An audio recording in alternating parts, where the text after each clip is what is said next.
If you look at the biggest LeBron James fans among active players, active media members, there is none bigger than Draymond Green. And when it comes to pushing LeBron's narrative, the Klutch sports narratives, Draymond more than happy and willing to do just that. You got Bron first.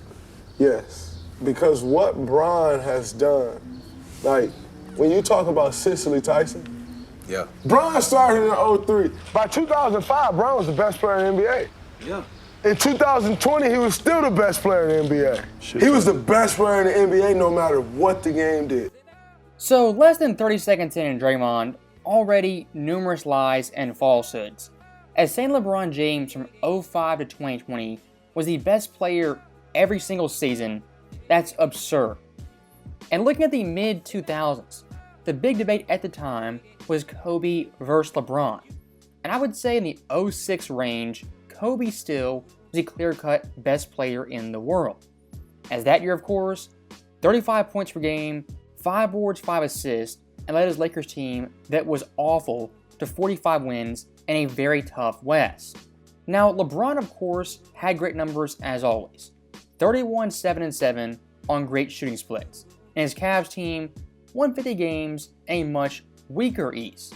Now, what some fans might say is that Kobe that year, yes, he had better numbers, but in the playoffs, lost in the first round, compared to LeBron James, who made it to Game 7 of the second round. Okay, so, fair point, let's play that game. If, like Draymond, you say LeBron 06 was the best player in the world, look at Kobe from 08 to 2010. As during that time period, Kobe, his Lakers teams, 65 wins in 09, 2010, 57, and 08, also 57. And of course, 3 straight finals and back-to-back championships. And kind of the cherry on top, the teams LeBron was losing to, that being Boston and Orlando, those are the same teams Kobe was beating in the finals. And of course, looking at Kobe's overall stats, 08 to 2010, highly impressive. But even more impressive was his mental game and basketball IQ. As at that point, Kobe was the peak of his powers in all aspects. As looking at someone like Pau Gasol and Andrew Bynum, even Lamar Odom, Kobe those 3 years elevated all those guys. And for 1 second, take 2 steps back, let's just use some common sense. On the 08 Redeem team, who did the players, coaches, the leadership of USA Basketball all want for the team and desperately need? It was Kobe being Bryant. Not LeBron, not D-Wade, not Dwight Howard. Kobe was the guy, the leader, who could get the job done. I mean, even LeBron at this point, on record saying Kobe was the best player in the world. Who's the best player in the NBA? Kobe Bryant. Better than you? I would have to say right now. And even looking at Draymond himself back in 2010, before being a Klutch Sports client, he himself was saying Kobe was the better overall player. When you look at the teams that Bron has carried to championship or carried to the finals, MJ didn't beat the greatest team ever assembled, nor did he run up against the greatest team ever assembled every year.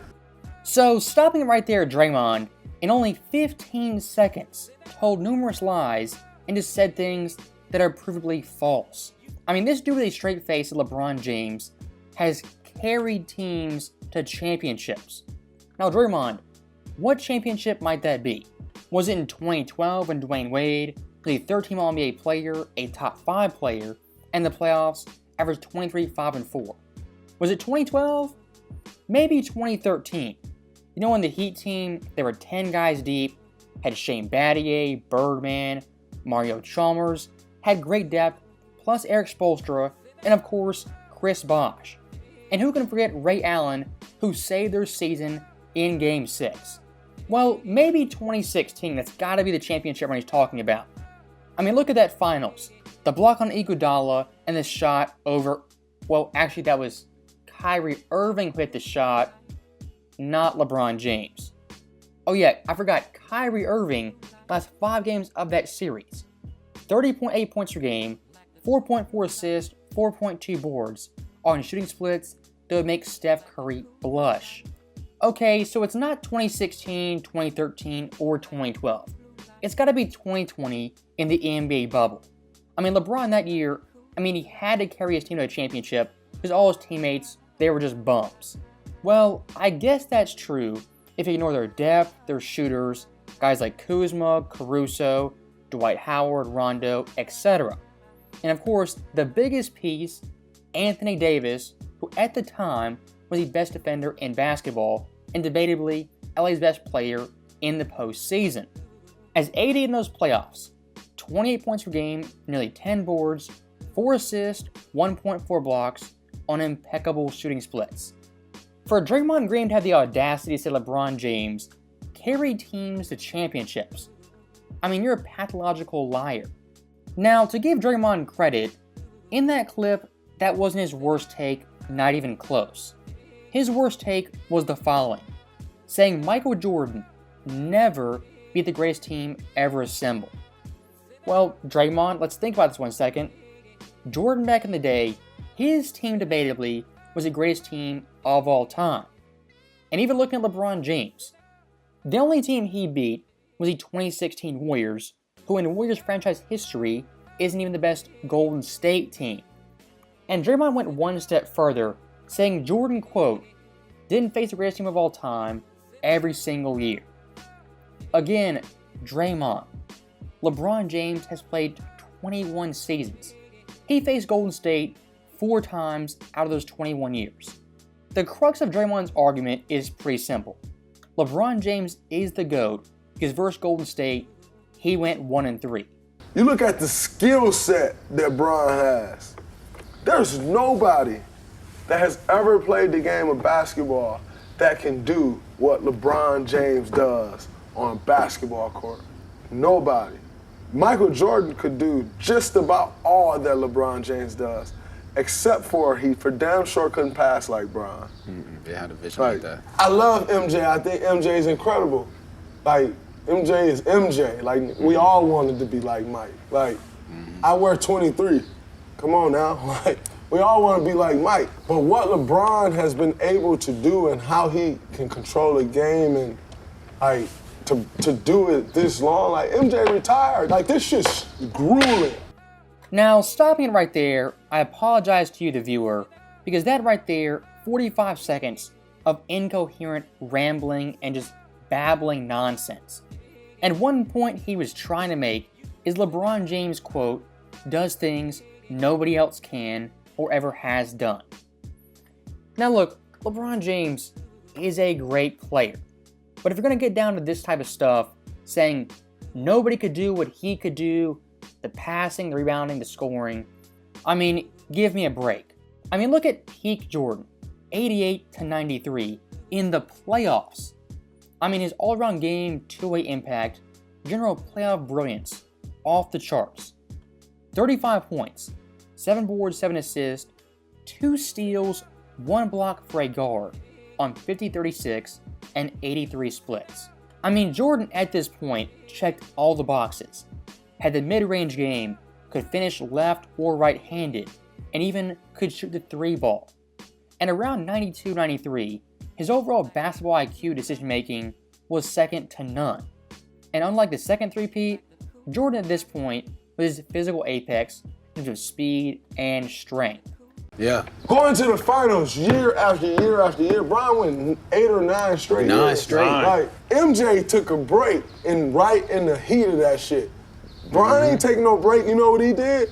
Went again and again and again and again. With different guys every time. And again, so stopping it right there, one common through-line common argument a lot of the Klutch sports media is that, well, Jordan retired, Jordan quit in the middle of his prime, he gave up.